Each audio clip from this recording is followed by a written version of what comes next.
Good evening.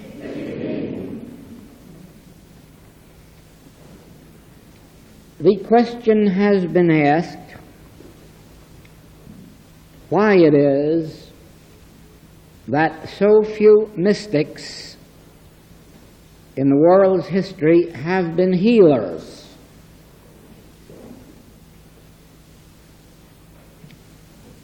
Why is it that one can have actual conscious contact with God and still not become a healer? The answer is that almost all of the mystics of whom we have actual records have had a religious background. And this it is that prevents their becoming healers. In other words, their religious background has instilled in them the belief that God is a great power and that God does something to other powers called sin or disease or wars or lack. There is that belief in all religious teachings that you can turn to God and have God do something for you. And this, of course, is the barrier which makes spiritual healing impossible. First place, God has no such relationship to man or to the earth. And unless one knows the nature of God and the nature of man, it is an impossibility to attain the necessary consciousness which results in healings. Now, I must illustrate that for you. God, the great I Am, Spirit, soul, consciousness, that which we call the creative principle of man and of the universe, the creative, maintaining, and sustaining principle,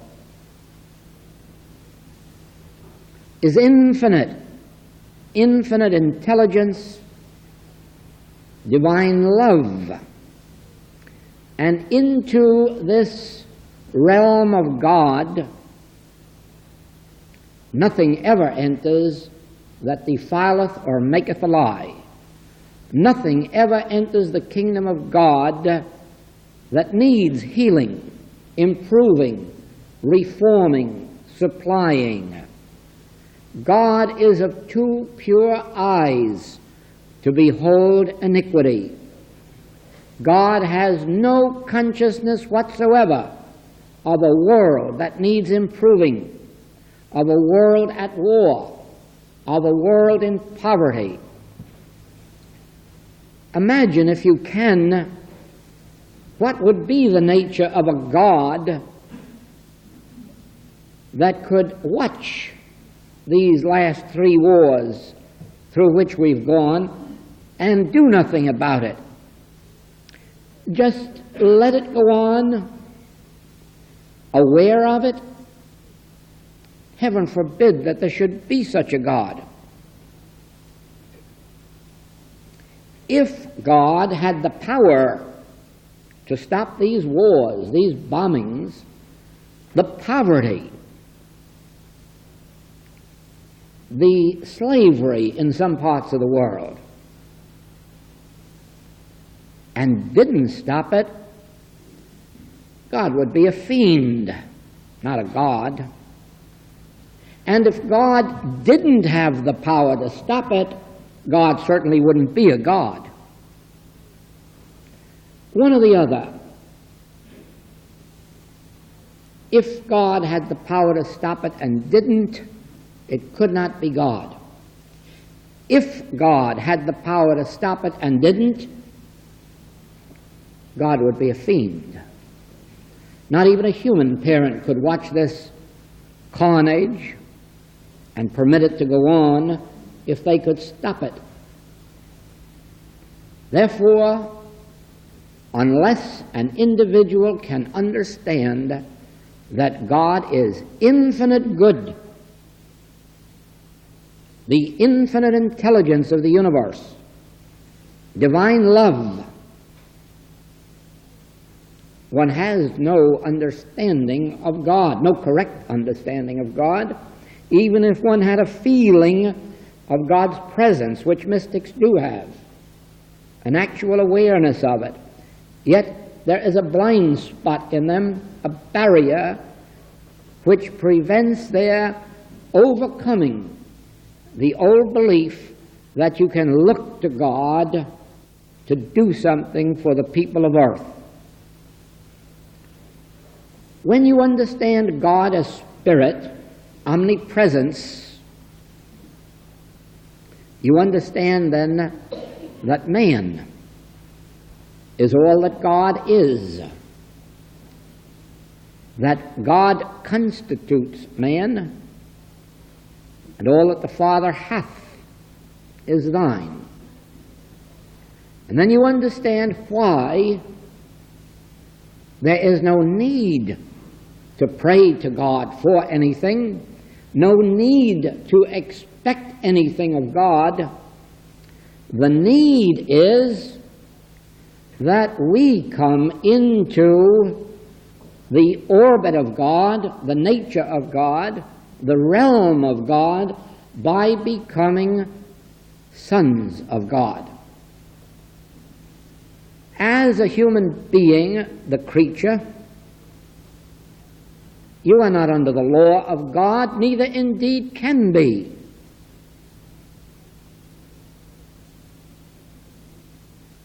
If so be the Spirit of God dwell in you, then do you become the sons of God.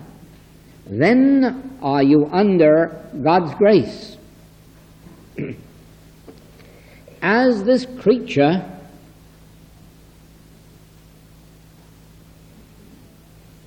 living in a world accepting the belief in two powers, the Master well describes us. A branch of a tree that is cut off and withereth. That is the entire human race. Until the individual, by abiding in the Word and letting the Word abide in them, dwelling in the secret place of the Most High, living and moving and having your being in God, is reestablished as the Son of God, living by grace. Surely Saul of Tarsus was not living by grace. And he knew great miseries and great unhappiness.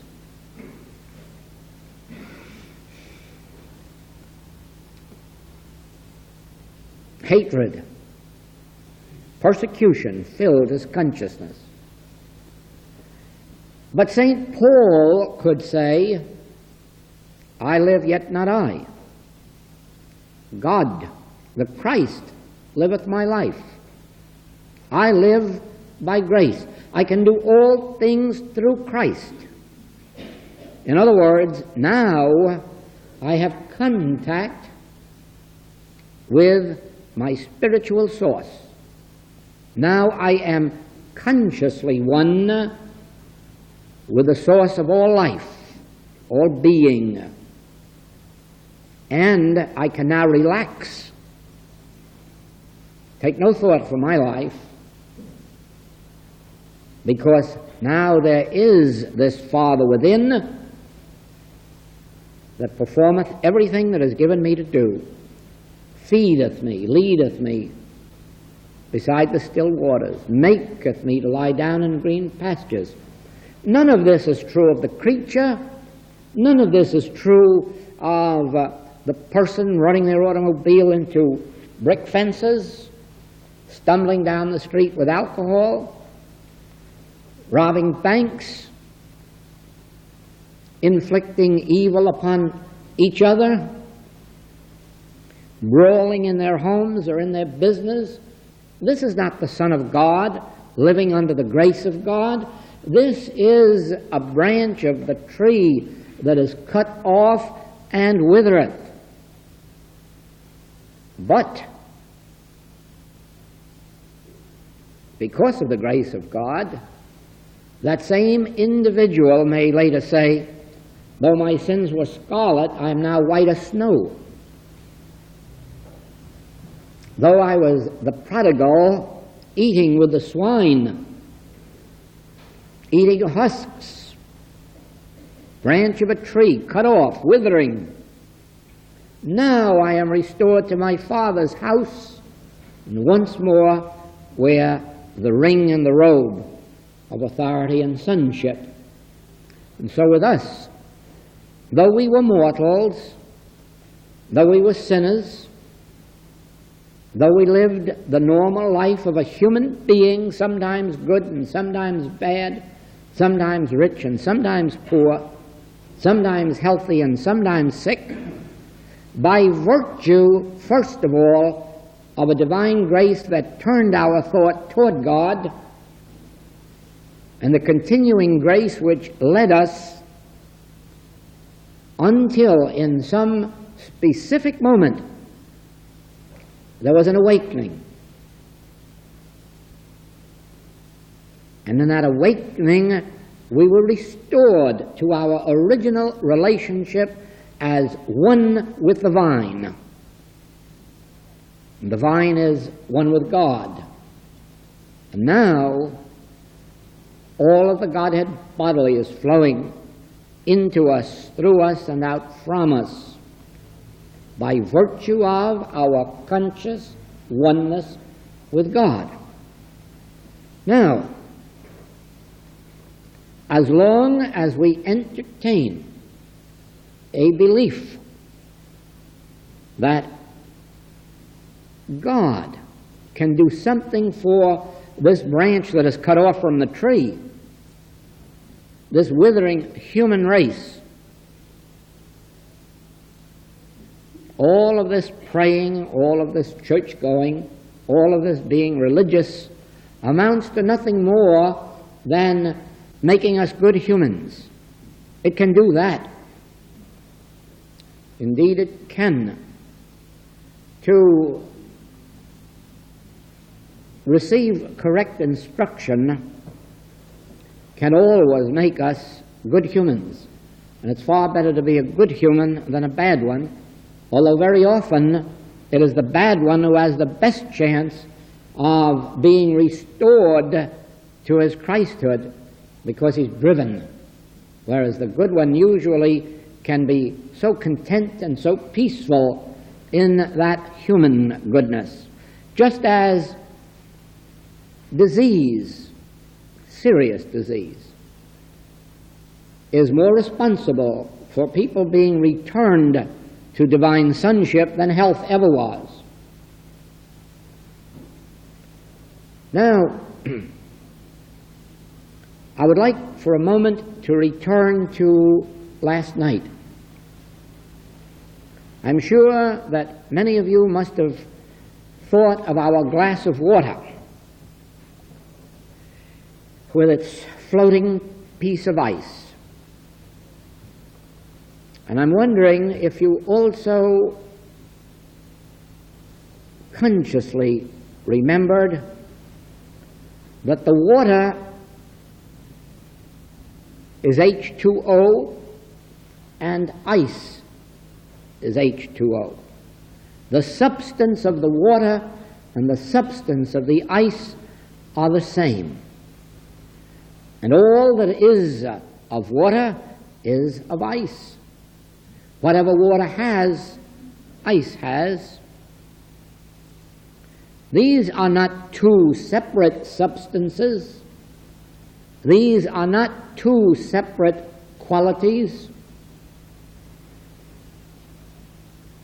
ice and water are one.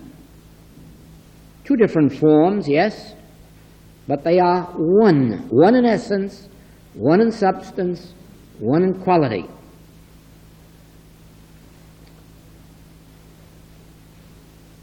The ice does not turn to the water for anything that the ice hasn't already got.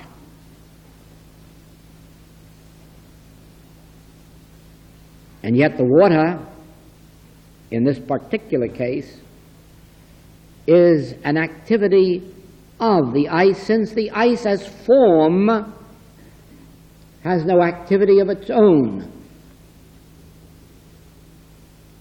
Now we bring you to an exact relationship between man and God. It is true that God is invisible to human eyesight, but God is the substance in which we live and move and have our being, and God is the substance of which we are formed. Therefore, the qualities of God are the qualities of man, and yet God is always the greater, for God is the law and the activity of man. To understand this makes you see that in your spiritual identity, all that God is, you are. And therefore there is no need to turn to God for something. There is only the need to recognize this relationship and then create within yourself a vacuum so that you can say, I of myself am nothing. It is only the quality of God which is my being, the substance and essence of God, and it is the law of God which governs me, guides, directs, instructs.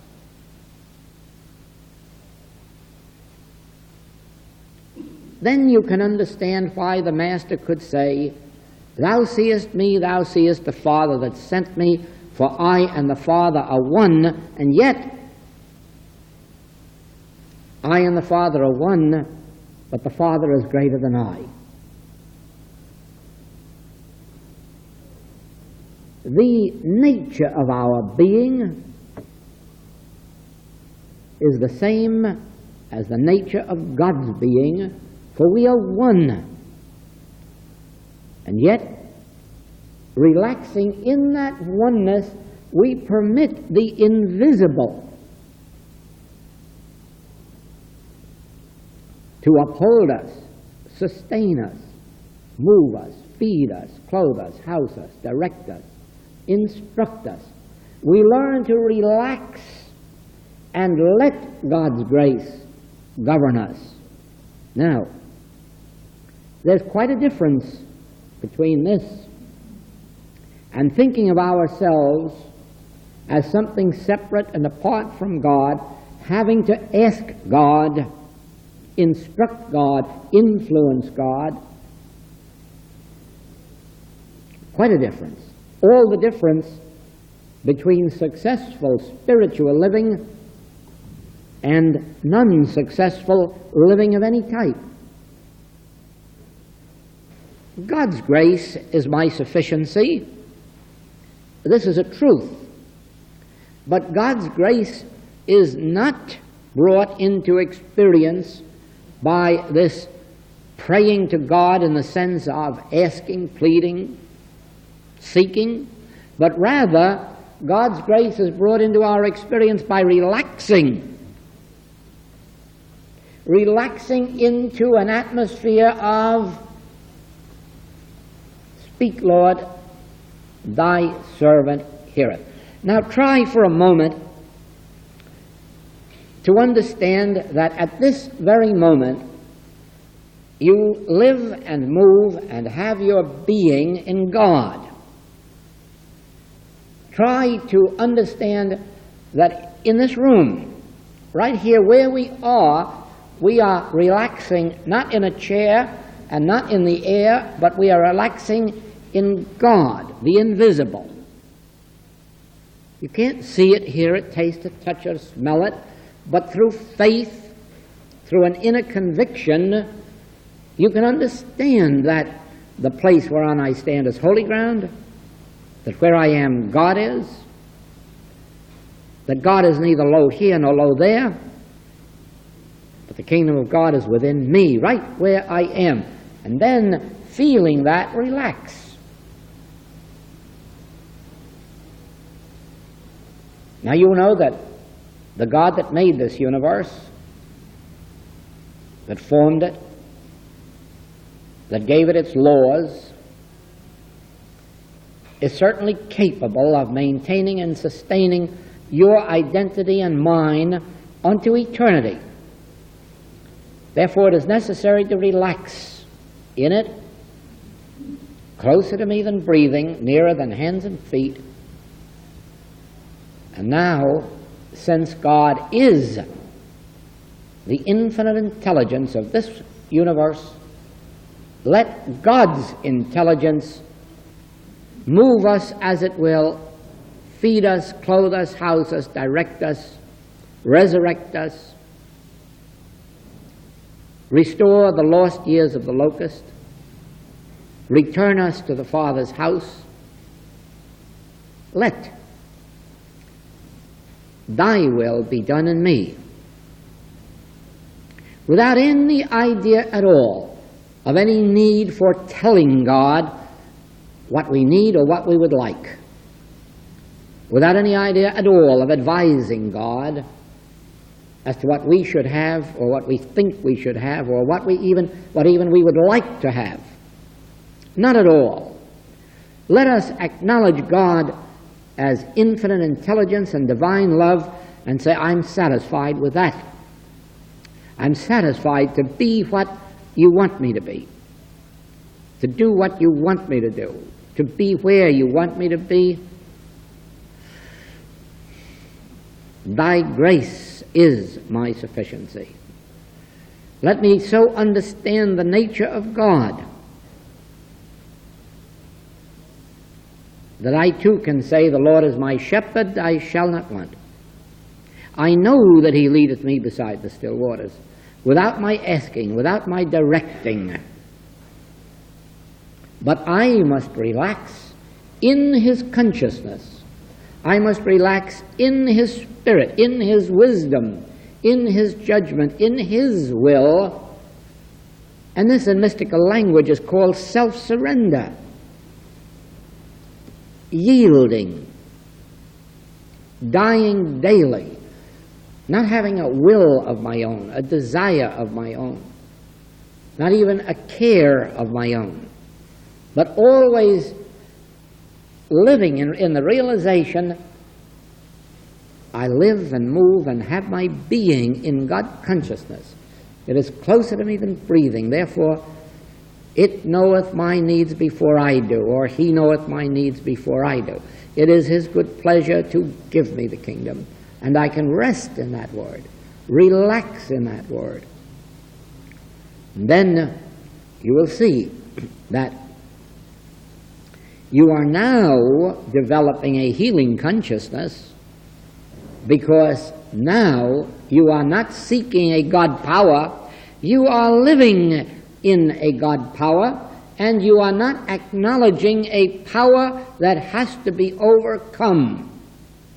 Now you are getting back to the fullness of mysticism, in which we learn that evil has no existence at all outside of the mind that believes in good and evil. And that is, of course, what has been called the carnal mind, or mortal mind, mesmeric mind, and other names it has in different literature. But the mind that is composed of good and evil, that is capable of good and evil, that believes in the power of good and evil, this is not the healing consciousness. And so the healing consciousness only comes to those who arrive at a state of consciousness in which they can live consciously one with God in full and complete confidence that God is the mind, the intelligence, the wisdom, the love, infinite, therefore needing no help from us, and that in this God consciousness there is nothing to battle with God, nothing to war with God, nothing for God to overcome. Sometimes it is helpful to have a specific statement, and the one that is the most helpful to me is remembering Paul's statement that the carnal mind is enmity against God. I can laugh. It brings a smile to my face, and I can relax. How foolish can you be? Enmity against God. Where is God's infinity? Where is God's all power? And who created this enemy of God's? God made all that was made. God looked upon all that he made and found it good. Where then do you get a power to war with God?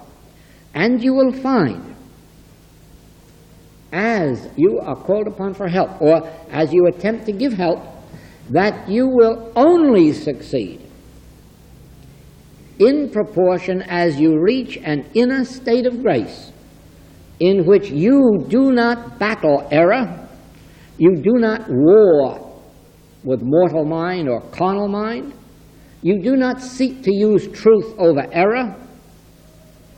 You rest in this word. You abide in God. And in the realization there is no enmity in God. There is no power in anything that God did not make. Therefore, there is no need for a God power to overcome or destroy or remove or reform.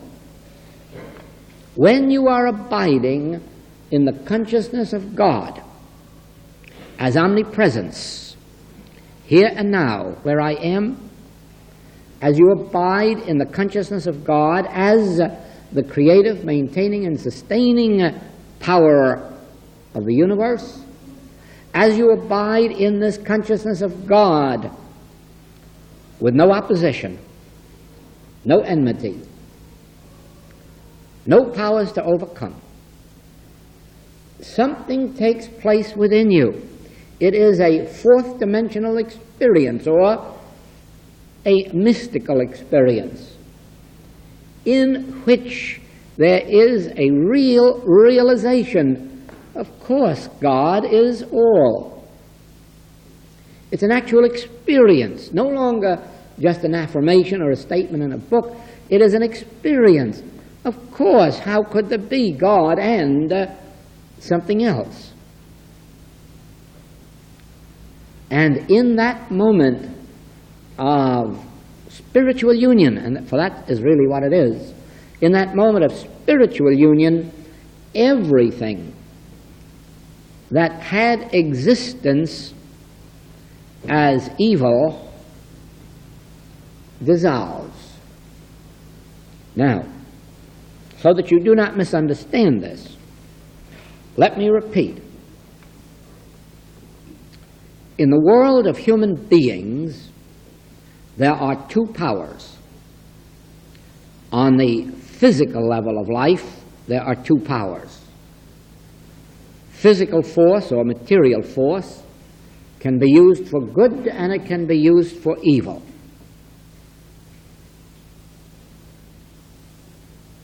On the mental plane, the power of the mind, the power of thought, can be used for good and it can be used for evil. And that is what you witness as you look out upon this world. That's what you're aware of all the time. An automobile is a good material force while it's behaving in its right place on the road and under good conscious direction. It becomes an evil material force the moment it's out of control and probably hit someone. Electricity can give you power, warmth, cold, but it can kill. Everything that is of the material realm can be used for good or evil.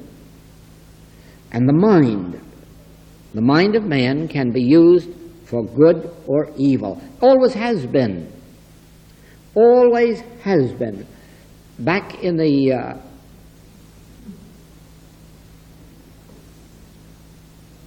earlier days of the Aborigines of Australia, you had them with such complete knowledge of mind power that they could bless, but they could also curse and kill, just with the power of their mind. The Hawaiians had the good kahunas that could heal, and the bad kahunas who could kill. There have been sects of people in most parts of the world where there were original natives, primitive people, and all of these knew the power of mind and how to use it for good or evil. Now, this knowledge of mind was lost, so that the Western nations never knew about it. And even to this day, there are very, very few people in the Western world who know the nature of mind or its powers. I might say here that psychologists and psychiatrists know absolutely nothing about the power of the mind. They are a million miles even from getting to the kindergarten stage of a knowledge of mind. But there are a few people who have experimented, who have not been limited by the misknowledge of psychology and psychiatry. And these people have discovered the powers and abilities of the mind. In some places, there are plans afoot to use this power for the good of mankind, and in other places, they are now planning behind very plush doors to use it destructively for mankind, for selfish purposes, which of course will be evil purposes. Now, at the present time, however, very little is known about the mind in the Western world. But of this you may be sure: mind and the power of thought can be used for good.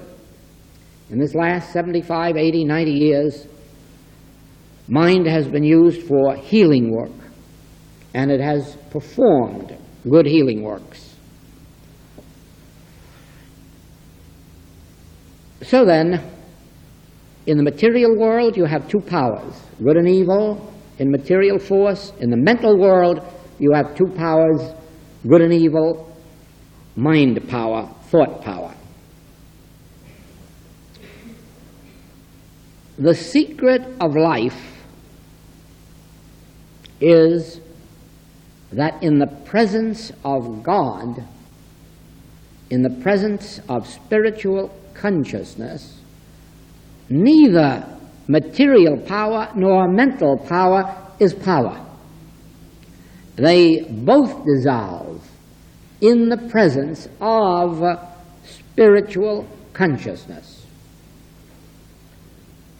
When an individual brings themselves to Jesus Christ, the discords, whether of sinful nature or sickly nature, dissolve. The limitations of the body dissolve, disappear. So in our modern day, all spiritual healers can bear witness to the fact that they know nothing of the nature of any power with which to overcome sin or disease or lack or inharmonious human relationships. but that in proportion as they can attain their inner stillness without any sense of power, the discords evaporate.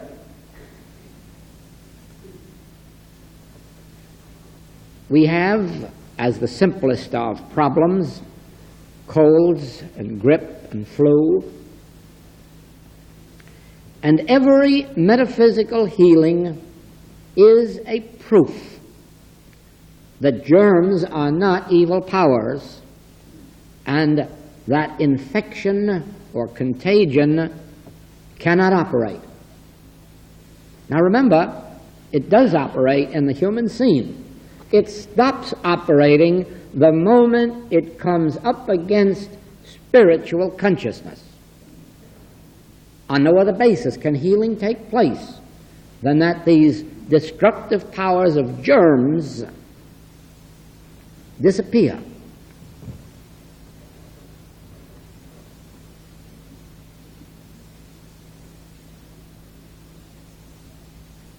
Day before yesterday, I received a letter from the States. 2 or 3 months ago, a lady wrote asking for help.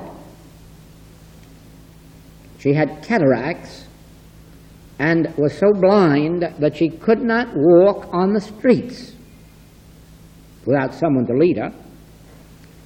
And the day before yesterday, I received a letter written in her own handwriting without wearing glasses. Now, you have heard me say so often, I don't know how to heal. I wouldn't know how to remove cataracts. I wouldn't know how to restore that woman's eyesight. No. I know how to abide in inner stillness and to remember that in the presence of God, there is no evil to be healed or removed or touched or reformed. That there are no powers but spiritual powers, and there are no laws but spiritual laws. Therefore, laws of matter or laws of mind cannot operate.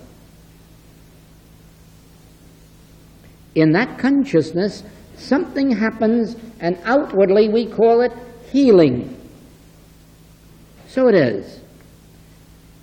You know how many of you have written to me in these past years, and you know that sitting 10,000 miles away from you, no power was being exerted over you or in you. And now you must understand what did operate. The realization that there is no material power or no mental power that is a power in the realization of God as one infinite all power. Now that is what constitutes spiritual consciousness. Spiritual consciousness isn't anything mysterious.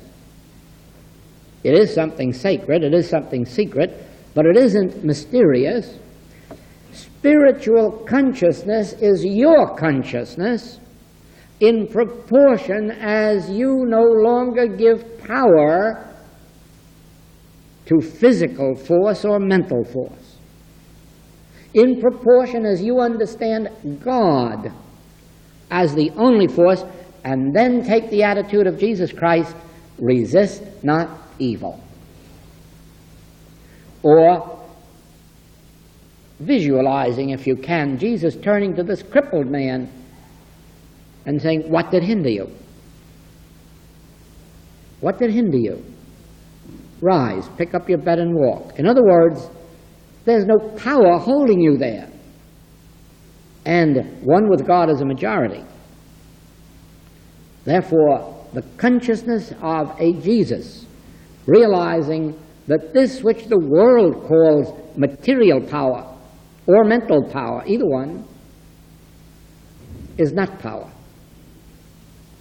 In the early days of my practice, I think that unconsciously I accepted the fact that material power wasn't power, but that mental power was power.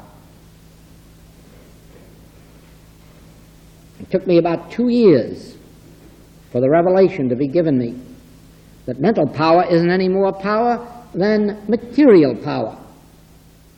As a matter of fact, there wouldn't be any material power if there wasn't some kind of a mentality to move it, to be the power. And so really, mental power and physical power is one. That's why it has often been said that thoughts are things. But actually, mental power is no more power than physical power is in the presence of the consciousness which knows that spirit is the only power. Spirit, God. And spiritual law is the only law. And spiritual life is the only life. In proportion, then, as we realize that the transformation takes place in what we call the outer world, but it isn't an outer world because there isn't any outer world. The only world there is an inner world. God is consciousness, one infinite consciousness, and because you and I are conscious, this is definite proof that God is your consciousness and my consciousness. Therefore, we have one and the same consciousness, all of us, God. Therefore, everything that exists is embodied in this one consciousness which is God, but now go a step further, the one consciousness which is my consciousness. That is why you are embodied in my consciousness as this class. I am embodied in your consciousness as teacher or friend. Don't think we are outside of consciousness. Oh no, we are consciousness itself. But because there is only one consciousness, that is my consciousness and yours. Therefore, everything is subject to this one consciousness which I am, which you are. Now follow this. There are states and stages of consciousness, and those of material state of consciousness believe that physical force is power. And they do everything through physical force. They might even earn their living through physical force, physical energies, physical labors. Then there is the person who has gone a step further and has more of a mental consciousness. And this person begins to earn their living through mental powers and exert mental powers, personality, individuality.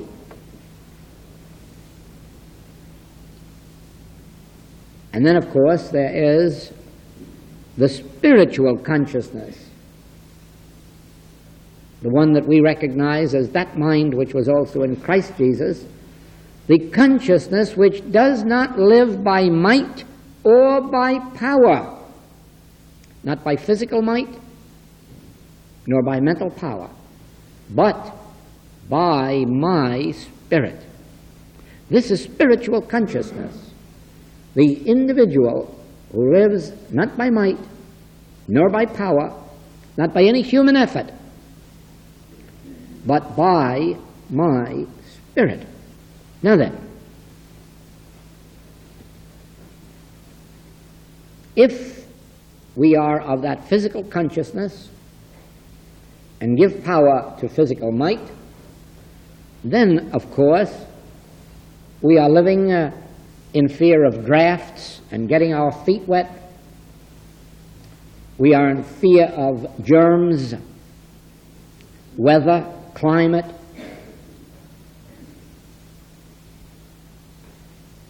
If we have gone into the mental state of consciousness, we probably want somebody's good thoughts to bless us, and of course we fear somebody's bad thoughts because they might harm us. We may be uncomfortable in the presence of people who we think are sinners. We don't like their thought upon us. Or we may even fear a mental malpractitioner because we have given power to the mental powers. When you come to the spiritual consciousness, this is where you acknowledge that only God is power, only the consciousness which is not divided, the consciousness that sees with a single eye, one power, one presence, one being, one cause.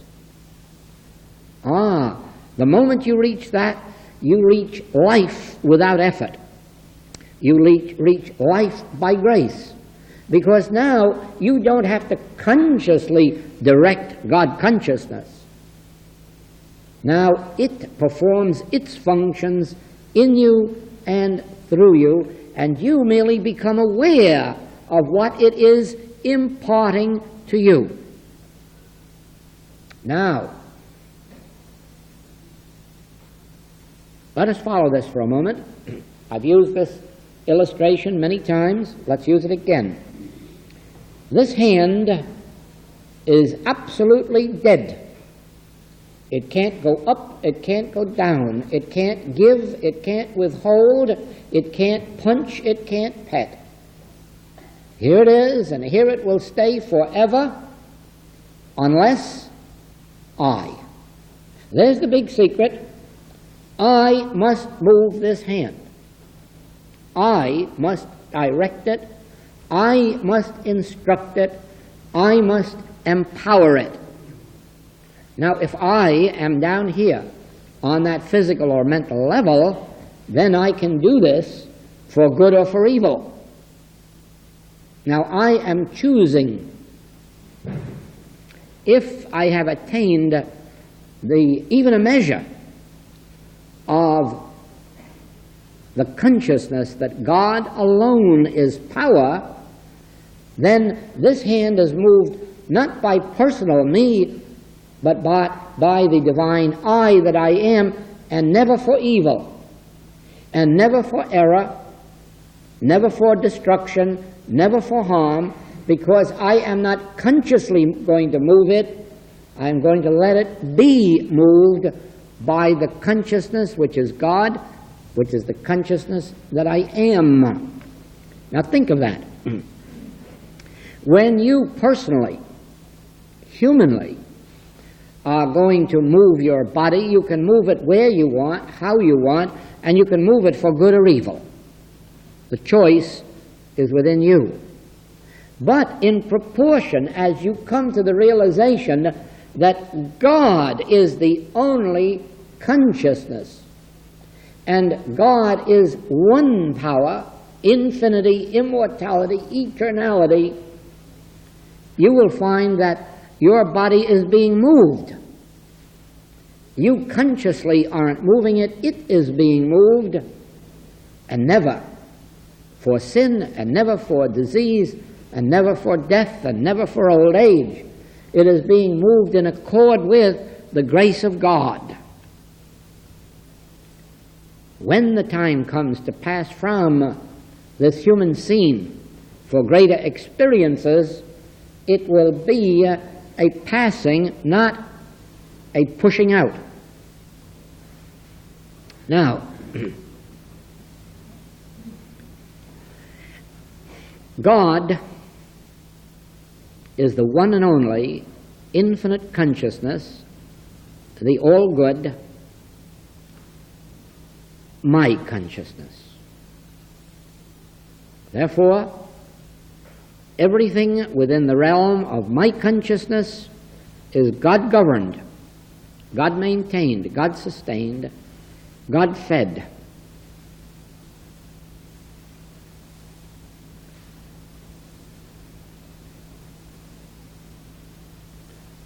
God, divine consciousness, is the substance of all form. There is no evil form, there is no destructive form, no harmful form, no injurious form, for God is the substance of all form. Now you present to me a claim of infection or contagion, germ. But in this inner vision, I see God as the substance of all form. Therefore, there can be no destructive form, no injurious form, no harmful form. All form is of the name and nature of God. All form is of the quality of God, the activity of God, and exists under the law of God. And then I reach that inner stillness, and then we prove the germ was not destructive. I'm not denying that there are germs, there may be, but I know that they can't be injurious, they can't be destructive, not in the realization of one power, one intelligence, one love, one life. You present to me a claim of marital discord, and I say that God constitutes individual consciousness. Therefore, there can be no battle in consciousness, no disagreement, no separation. There can be no opposing interests, no opposition. God is infinite consciousness, the consciousness of you and of me, and there can be no discord between me and thee, for we are one.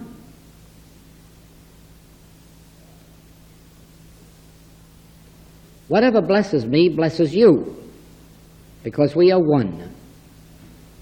Anything that would injure you would injure me, for we are one. But God is the one. God is the one of you, and God is the one of me. And in this oneness, there is only the qualities, the quantities, the activities, and the laws of God. And nothing shall by any means enter this consciousness which I am, which you are, which he is, which she is, that defileth or maketh a lie. There is but one. And then again that inner stillness and silence, and the seal is placed on that treatment, and so it is. Regardless of the name or nature of a claim which is brought to your awareness, you have to start with the fact that God is one. One presence, one being, one power, and all that God is, I am, and all that the Father hath is mine. Therefore, God consciousness is my consciousness, and nothing can enter my consciousness which despoileth, defileth, or maketh a lie. And so I know that God is the substance of all form, God is the activity of all being, God is the law unto all creation, and in him is no evil. In this truth of oneness, one being, one presence, one power, there are no opposing powers. And so we are dealing only with the belief, not your belief or mine, the universal belief in two powers, good and evil. But if you do not accept two powers, then you do not have the belief. And one with God is a majority. And where there is no belief in two powers, there is spiritual harmony, spiritual health, spiritual wholeness. This is why I caution the students, don't be satisfied if you've had a healing just because you have good health instead of bad health. Remember, good health can always become bad health. No, even good health must be transcended until you know that there is neither good health nor bad health. There is only spiritual health, God health. In other words, spiritual harmony, spiritual wholeness, spiritual completeness. Never be satisfied with just physical health or mental health. Never be satisfied with financial abundance. Because financial abundance can all too quickly be financial lack. Don't be satisfied with financial abundance. Translate it and realize that the only real abundance is the presence of God. God's presence is grace. God's presence is supply. God is the substance of all form. God is my being. That's why I shall not want. And then, when you are abiding in this truth of spiritual substance, it will appear outwardly as the fulfillment of all your requirements, and there'll always be 12 baskets full left over. But not if you are going to count dollars or pounds or properties and think you have a sufficiency. Oh, no, no. Time makes many changes. But if you recognize that in the kingdom of God, God itself is fulfillment, and where the Spirit of the Lord is, there is liberty, freedom from all sense of lack and limitation, then you have made God your supply, and your supply will be abundant. It will be infinite. But only if you've made God your supply. Only if you've made God the health of your countenance. Don't be satisfied because the heart beats the right number of times. God is the health of my countenance. God is my supply. Don't be satisfied. I see in today's paper they're starting a new movement to be sure that we all buy concrete shelters. Now we must all go out and buy concrete shelters. Don't be tempted. Don't be tempted. There's no place where God is not. If you have made God your abiding place, your dwelling place, then that's where you are, and that's where God is. And let's see somebody try to destroy God.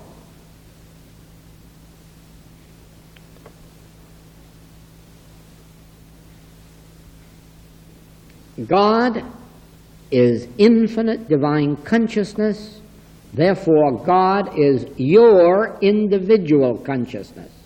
And this consciousness is the law unto your life. Don't try to direct it. Be satisfied that it is so, and rest in that word. God is infinite divine consciousness. Therefore, God is my consciousness and your consciousness, His consciousness and her consciousness, the consciousness of friend and of foe, universal, divine, omnipresent being, God consciousness, the law unto all creation. And when you rest in that, it picks you up and transforms the mind, the body, and what is called the outer experience, but which now you learn isn't outer at all. It's all taking place within you.